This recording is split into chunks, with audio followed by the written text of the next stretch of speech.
Okay, Mario once again, and I have been working on this front panel.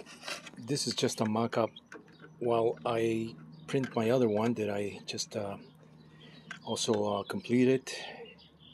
It's got better reinforcements and it covers the bars a little bit more so that they can be clamped. Actually, they have a snap-on uh, kind of like a C bracket part of this plate right here, so that it just snaps onto this these bars.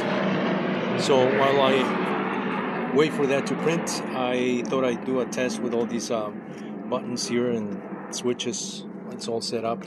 I just ran a test. This is my main 12-volt on-off switch. These are the lights. This is my speed, 3-speed, high, medium, low. There's going to be a horn right here. Where's that button for the horn? This is my reverse. This is my cruise control. From lights, spiffy lights, 12 volts a piece. And I have a tail light that is operated normally when the lights go on. This goes on low intensity, and then when the brake is applied, when I apply that brake, which is right here, it triggers the high intensity. It basically just connects the lead for the high intensity, the third lead, to the 12-volt supply, and that brightens the LEDs, to indicate stop, or you're stopping the vehicle. So this is all a little bit tidied up, or tidy up. It's got all these tie wraps around all the sections, and I like to break this into sections. The way I do these controllers here is, of course, they have to be in parallel, so everything's got to be paired up the same way. For every connection here, this is my power connection here, so that's parallel with this power connection here. So those that and my I believe this is my throttle. My power and my throttle, I tie those leads together. These other leads are for brakes, reverse, 3-speed control, and cruise control. All those are tied together. My my Hall sensor for the motor and the 3-phase connectors here, they're all tied together. I had to put a heat shrink tubing here because this is just a pin right onto the connector there. I am waiting for some connectors so that I can do the connections of these leads here that are just pinned, so that this is connected properly. While that I wait for that, this is how it's going to be until I run some tests. I already tested this. I mean, it runs fine, but now that I cleaned up all these wires, should be even better. This is my main. These are my main 36-volt leads, 12-gauge wires that run all the way to the front and terminate on this male XT60 connector, which once these adapter sockets for my 18-volt Ryobi batteries are terminated, also with a female XT60 on these ends, that'll connect there. And of course, none of this is going to be on until I click or turn the key on. And my voltage reading is right there, my throttle right there. So I decided to do the same thing as I've been doing on my other go-karts, is just put a bar across, just like a bicycle handle or a scooter handle. And so these don't have the steering, the round steering wheels. It just simplifies things, and it allows me to have both the brake and the throttle right on the handlebar. No pedals here. I do need to come back and cut a couple more bars here. I removed the center bar right here. I didn't like that bar sticking out like that. It was just a little bit distracting for my taste. So so we can see those bars are actually going to clamp. I mean, it's going to take 2 more connectors, and as opposed to having just 2 for the way I had it here before with 1 bar. So now that these bars are going to be here, I also shrunk this bar right here.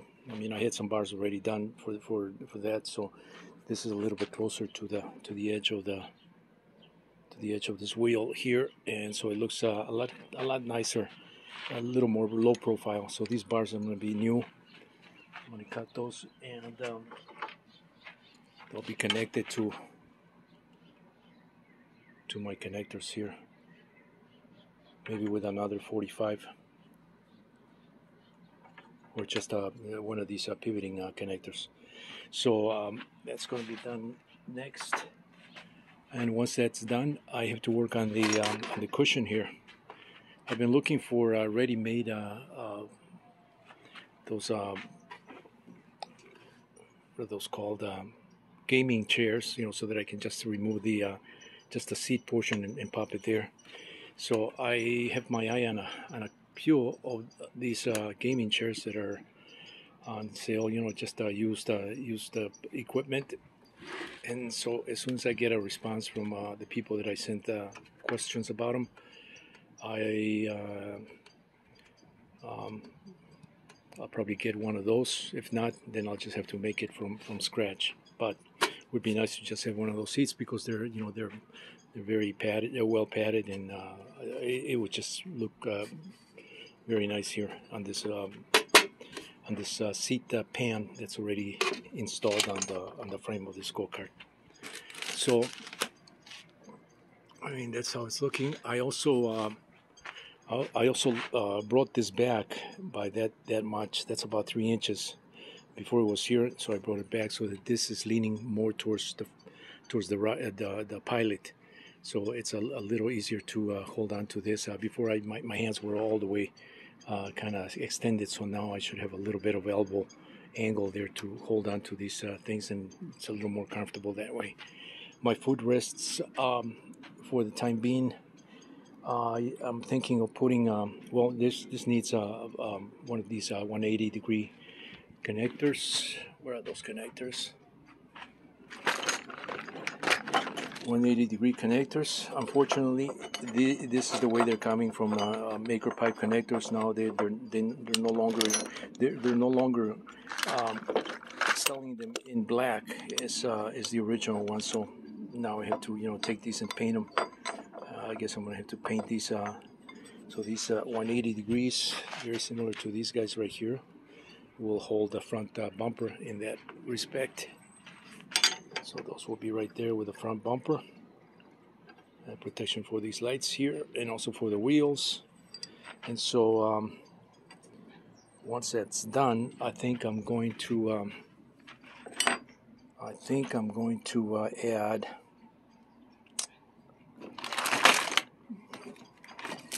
I think I'm going to add some footrests right there. So this will have to probably rest at the front bumper here, to triangulate that with the front bumper, so that this doesn't swivel, doesn't move. It's locked in place.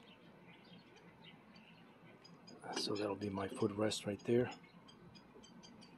Or I can put my footrest somewhere around here. I would have to put another bar across this area here. So I'm still working on that, but I wanted to get the wiring done, and that's what this video is mainly about. There's a lot of I had to make a lot of these connections here with these spade. What are these called?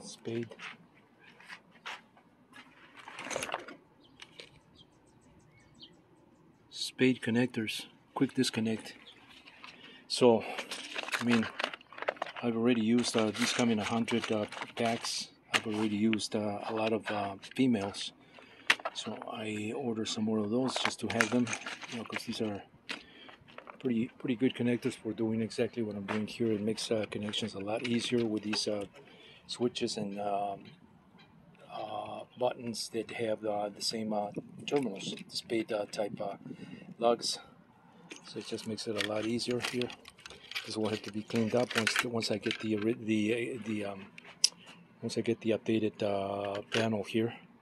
So that should be done in a few hours. That panel. Once I get that panel mounted, I'll have to redo all these connections.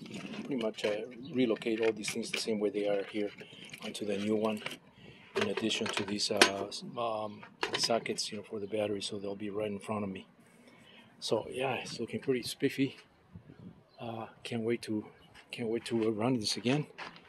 I mean, I have two other go-karts that are pretty nice, but there's something there's something interesting about testing something that's just been assembled, even though they all pretty much ride the same way, except that these have a little more cushion, because I've already explained in my other videos. These are airfield tires with the motors embedded, of course, in them, part of a Hover One Rogue model. And I have the controller, the foot pedals. They're working just fine for this one, so I'll have to do some other project with that. But I kind of like it like this, with these separate speed controllers. And I mean, from the original setup that I had with the board at the front, I was trying to control that with my feet. It just wasn't working. So I decided to make this into just a regular go-kart, with these separate speed controllers, and it's working nicely. The only thing is that you gotta make all these connections, gotta do wire harnesses, and that takes a little bit of time and effort in doing that. But once that's done, it's a nice sweet ride. Alrighty, stay tuned for more.